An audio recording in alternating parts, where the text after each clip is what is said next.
Chapter 14 murdering my husband. जब ली जिन and Xiao एक कमरे में थे तभी डोर के बाहर से उन्हें किसी की चिल्लाने की आवाज सुनाई देती है। ली जिन कहता है आखिर चल क्या रहा है। जियाओ जब डोर ओपन करती है वो अपने सामने जियांट बेबी को देख के हैरान में पड़ जाती है। जियांट बेबी उसके ऊपर हमला करने ही वाला था पर तभी ली जिन उसे बचा लेता है। जियाओ सोचने लगती है वो डर से कांप रहा है, फिर भी उसने क्यों। तभी जियाओ नोटिस करती है वो जियांट बेबी उनकी ओर ही बढ़ रहा है, पर सही समय पे चेंग अपना मैजिक यूज करके उन्हें बचा लेता है और उनसे कहता है यहाँ से निकलो। जियाओ ली जिन का हाथ पकड़ के कमरे से बाहर निकलती है। ली जिन कुछ समझ नहीं पा रहा होता है। जियाओ उससे कहती है मैं तुमसे प्रॉमिस करती हूँ मैं तुम्हारे साथ ही रहूंगी। ये सुन के ली जिन बहुत ही ज्यादा खुश हो जाता है। इसके बाद हमें दिखाया जाता है वो जियांट बेबी जब मर जाता है वो अपने ह्यूमन स्पिरिट में बदल जाता है। वो स्पिरिट उन दोनों से कहता है क्या तुम दोनों गॉड ऑफ डेथ हो। चेंग कहता है तुम्हें शायद ये सब कुछ मजाक लग रहा होगा। वो स्पिरिट कहता है जब मैं मरना चाहता था तब मेरी मॉम ने मुझे यहाँ पे छोड़ दिया। तब उन्हें बहुत ही ज्यादा एम्बेरस फील हो रहा था, पर अब उन्हें एम्बेरस फील करने की जरूरत नहीं है। मुझे अब ज्यादा रिलैक्स महसूस हो रहा है। ये सुन के यू कोई भी रिप्लाई नहीं देता है। वो स्पिरिट धीरे धीरे हवा में गायब होने लग गई थी, पर गायब होने से पहले वो स्पिरिट कहता है ऐसा लगता है वो बच्चा अभी भी कॉरिडोर में है, वो डरा हुआ है, प्लीज उसकी देखभाल करने में मेरी मदद करो। ये कह के उसका स्पिरिट डिसअपियर हो जाता है। ऐसा लगता है ये उसकी आखिरी ख्वाहिश है। इसके बाद सीन शिफ्ट होता है। कुछ देर के बाद हमें उस बच्चे को दिखाया जाता है। वो कहता है मैंने सुना है कि नीचे वाले वार्ड में एक आंटी गायब हो गई। ये सुन के चेंग कहता है हाँ। वो सोच रहा होता है इस बच्चे को अभी कुछ भी याद नहीं रहेगा। वो नोटिस करता है कि यू थोड़ा परेशान लग रहा है, इसीलिए वो कहता है कुछ यादें मिट जाने से ही अच्छी है, वैसे क्या तुम ठीक हो। पर यू वहाँ से जाते हुए कहता है मैं वापस अपने वार्ड जा रहा हूँ। कुछ देर के बाद हमें दिखाया जाता है यू कॉरिडोर में चल रहा होता है। वो सही से चल नहीं पा रहा था। वो अपने सर पे हाथ रखते हुए सोच रहा था आखिर ये क्या चल रहा है। उसे सब कुछ धुंधला धुंधला नजर आ रहा होता है। तभी उसे सुनाई देता है कोई उसे कह रहा होता है कि मुझे पता है तुम वहाँ पे हो। उसकी वॉइस सुन के यू घबराने लगता है। वो पीछे पलटते हुए सोच रहा होता है क्या ये वही है। वो पर्सन उसके पीछे ही खड़ा हुआ था। उसे देख के यू बहुत ही ज्यादा घबरा रहा होता है। यू सोचने लगता है मुझे जाने दो, मुझे जाने दो। देन वो पास ही में पड़े एक सर्जिकल इंस्ट्रूमेंट से उस पर्सन को स्टॉप कर देता है। वो पर्सन और कोई नहीं बल्कि चेंग था। उसे स्टॉप करने के बाद यू वहाँ से भागने लगता है। एक नर्स तुरंत चेंग के पास जाती है और डॉक्टर को पुकारने लगती है। चेंग सोचने लगता है ये तुम क्या कर रहे हो, तुमने अपने हस्बैंड को मारने की कोशिश की। Chapter 15 arms. सीन शिफ्ट होता है। हमें नर्स जियाओ को दिखाया जाता है जो एक पेशेंट के साथ थी। वो सोच रही होती है हंगशू ने मुझे अपने साथ क्यों नहीं लिया। मैं इस क्वेश्चन के बारे में हमेशा सोचती रहती हूँ। जियाओ कहती है मेरे पिता कई वर्ष पहले कार एक्सीडेंट में मारे गए। एक फॉर्च्यून टेलर ने कहा था कि मेरे हाथ लकी हैं, फिर भी मैं उसकी जान बचा नहीं सकी। मेरी 6 उंगलियां हैं, क्या ये घिनौनी है। ये सुन के वो पेशेंट कहता है ये तुमसे किसने कहा। जियाओ सोच रही होती है मेरा लाइफ उस पर्सन और मेरी मॉम की वजह से बर्बाद हो गया। देन जियाओ उस पेशेंट से कहती है अगर तुम भी यही सोचते हो तो मुझसे झूठ मत बोलो। देन वो आगे सोचती है क्या ये सब कुछ सच में इन हाथों की वजह से हो रहा है। तभी वो पेशेंट कहता है चाहे तुम्हारी कितनी भी उंगलियां क्यों ना हो, ये तुम्हारा लाइफ है। तभी वहाँ पे ली जिन भागते हुए जियाओ के पास आता है। वो पेशेंट कहता है जो लोग तुम्हें प्यार करेंगे वो तुम्हारे बारे में सॉरी फील करेंगे। ये सुन के जियाओ सोचने लगती है ऐसे पापों के बावजूद भी मैं भी जीना चाहती हूँ। इसके बाद सीन शिफ्ट होता है चेंग के ऊपर। उसके सामने यू को सेडेटिव दिया जाता है। तभी ली जिन चेंग को पुकारता है। इसके बाद हमें दिखाया जाता है वो दोनों एक अलग कमरे में थे।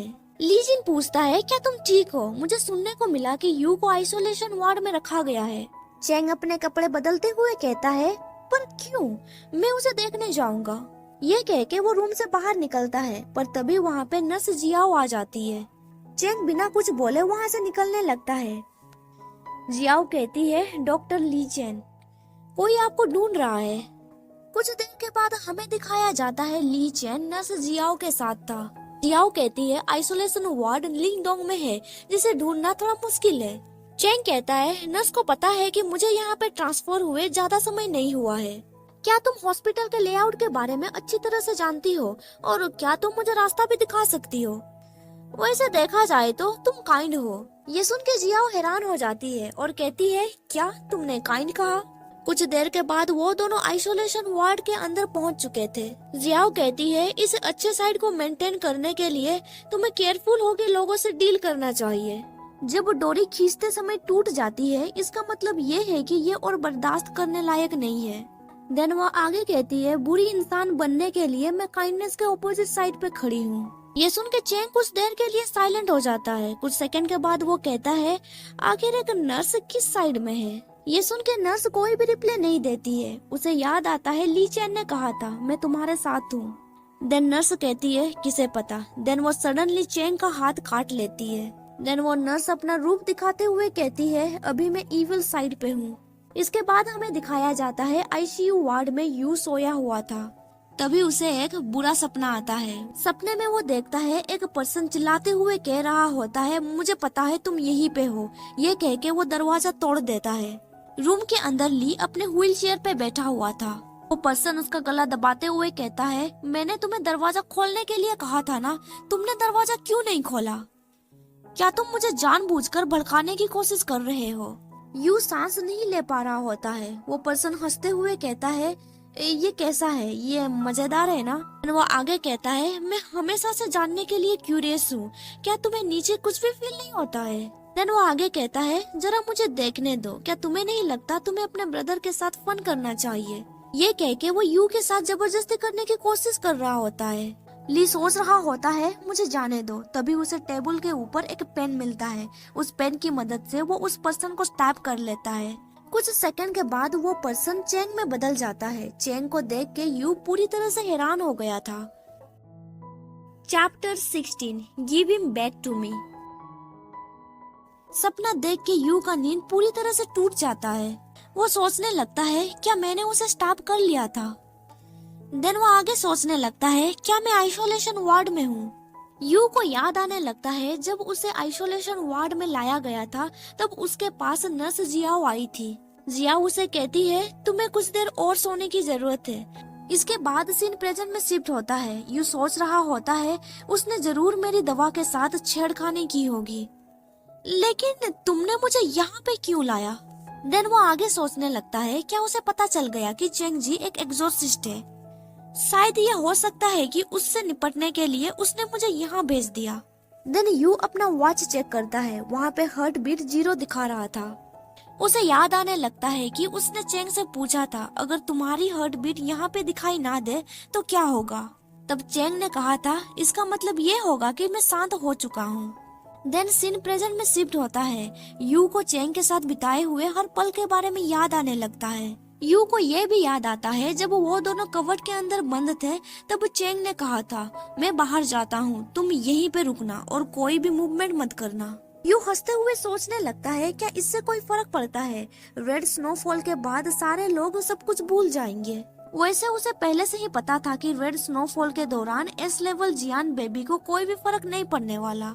इसके बाद वो और भी जोर जोर से हंसने लगता है। देन वो विंडो को हिट करते हुए कहता है क्या तुम मुझसे मजाक कर रहे हो? इसके बाद सीन शिफ्ट होता है चेंग के ऊपर। चेंग कहता है मुझे बहुत ही ज्यादा दर्द हो रहा है, आज मैंने बहुत सारा खून गवा दिया। नर्स कहती है क्या इससे कोई फर्क पड़ने वाला है? वैसे भी ये वापस उग जाएगी है ना? तुम्हें अपनी सारी ऊर्जा अपनी हाथों को ठीक करने में लगानी चाहिए। यू ने तुम्हें चाकू मारा था, वो घाव अब तक तो ठीक हो गया होगा। इसके बाद हमें दिखाया जाता है अपने पावर्स की मदद से चेंग अपना हाथ फिर से जोड़ने की कोशिश कर रहा होता है। चेंग उससे पूछता है आखिर तुमने मेरे प्यारे भाई को क्या खिलाया था? नर्स कहती है मैंने उसे नॉर्मल मेडिसिन दी थी, मैंने सिर्फ डोज बढ़ाया था जिसकी वजह से उसे हेलुसिनेशन होने लगा। चेंग कहता है मेरा सिर काट के तुम डायरेक्टली मुझे मार सकती थी, आखिर तुम मुझसे चाहती क्या हो? नर्स जियाओ कहती है शुरू में मुझे लग रहा था कि वो यू होगा, उसे टेस्ट करने के लिए मैंने उस पे हमला करने की कोशिश की थी, फिर बाद में मैंने तुम्हें ब्लड को मैनिपुलेट करके जियांट बेबी को मारते हुए देखा। अभी तुम्हारे पास हाथ नहीं है, तुम शायद ये नहीं कर पाओगे। उसकी सहन शक्ति मुझसे कहीं कम है। मुझे लगता है हम एक स्पीसीज नहीं है। देन वो नर्स अपना मैजिक यूज करते हुए कहती है, वो पर्सन जिसने मुझ पे पहले हमला किया था वो आसपास की चीजों को कांच में बदल सकता था। यहाँ पे हम लोग साफ देख पा रहे थे कि वो नर्स चीजों को कांच में बदल सकती थी। देन वो नर्स आगे कहती है, उसे खाने के बाद मुझे उसकी एबिलिटी मिल गई। इसके बाद मैं सोचने लगी, आखिर तुम्हारी तरह और यहाँ पे कितने लोग हैं, आखिर तुमने मुझे कैसे ढूंढ लिया। ये सुन के चेंग कहता है, मैं तुम्हें बता दूंगा, फिर तुम मुझे खा जाओगी। मुझे नहीं लगता ये सही रहेगा। वो नर्स कहती है, हाँ आज तुम जरूर मरोगे, पर क्या तुम नहीं चाहते हो कि तुम्हारा अच्छा भाई इस कमरे से जिंदा बाहर निकल के जाए। वो एक आम इंसान है, क्या तुम्हें नहीं लगता उसे इन सब चीजों में इन्वॉल्व होने की जरूरत नहीं है। ये सुन के चेंग को यू के बारे में याद आने लगता है। देन वो आगे कहता है, शायद तुम इसे अपने हाथों से कंट्रोल कर सकती हो, पर मैं कुछ अलग हूँ। ये कह के वो नर्स के सर पे वार करता है। इससे वो नर्स बहुत ही ज्यादा गुस्सा हो जाती है। वो अपना मैजिक यूज करके चेंग को चारों तरफ से घेर लेती है। देन वो नर्स कहती है, अब मैं तुम्हारे साथ और कोऑपरेट नहीं कर सकती। मैं भी देखती हूँ तुम कितने मिनट तक टिक सकते हो। ये सुन के चेंग कोई भी रिप्लाई नहीं देता है। तभी सडनली विंडो को तोड़ते हुए एक पर्सन नर्स के ऊपर हमला करता है। ये देख के चेंग भी हैरान था। वो पीछे पलट के उस पर्सन को देखता है। वो पर्सन और कोई नहीं बल्कि यू था। उसके पीछे शैडो को देखते हुए पता चल रहा है उसके एक्सोर्सिस्ट पावर एक्टिवेट हो चुके हैं। यू कहता है, मुझे वो वापस दे दो। यहाँ पे ये चैप्टर खत्म हो जाता है। वीडियो पसंद आया तो लाइक कर दीजिए और आगे का स्टोरी जानने के लिए मेरे चैनल को सब्सक्राइब कर दीजिए और साथ ही बेल नोटिफिकेशन ऑन कर दीजिए ताकि आपको मेरा हर वीडियो का नोटिफिकेशन मिल सके। Thank you for watching my videos.